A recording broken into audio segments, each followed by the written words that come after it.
Friends, I wouldn't know how many of us watched the video of President Tinubu's visit to Benue.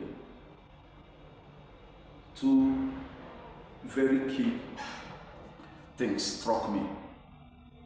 First was the MC. This was a clear tragic event where people died, herdsmen, which is one of the misappropriated terms being used to describe marauding killers. Went into Benue State, a community in Benue State, killed hundreds of people in their homes, in their sleeps, children, unwarranted attack. It was a tragedy of concern for all. The president went there for a visit. The MC, two of those events, the MC was asking questions, asking dignitaries, allotting where they should sit and telling them that there will be food for everybody, that the food they have is enough to go around. That's one of it. The second aspect of it was while the president was making his speech, very, very coordinated, disoriented speech, very logical. Speech that defeats and defies the mood of the moment. Unwarrantedly, the public, the audience were clapping. At every turn of the president's speech, people were clapping. Clapping for what exactly? In appreciation of his uncoordinated response to the challenges in Benue, or clapping in celebration of actually doing nothing for the lives that have been lost. What exactly are they clapping for? Even if the president is distant from the mood of the moment, the people at the audience actually should be from Benue State. They should be able to understand what it means for people to be murdered in their sleep. They should also be able to understand what it means for people to lose their lives, properties in that number. And they should be able to understand what it means for government to be passive, indifferent, and insensitive to such. Our people have a proverb, the Igbos say, person where they laugh, never laugh himself.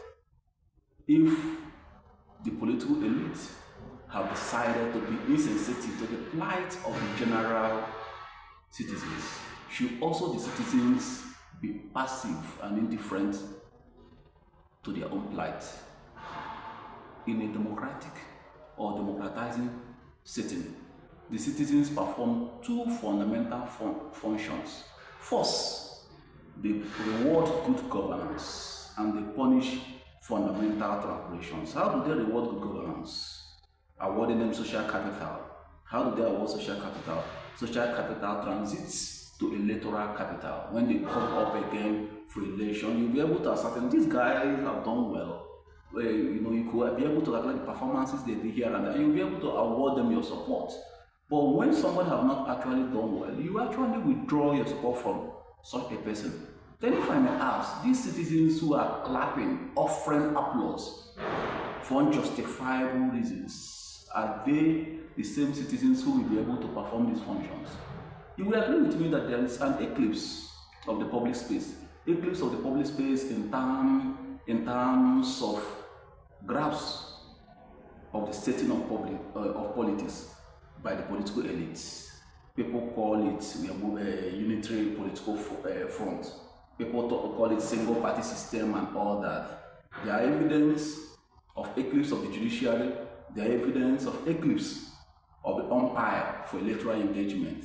At least the Minister of FCT is building, despite the billions of budget that INEC churns out and gets approval because of their significance in determining who gets what when.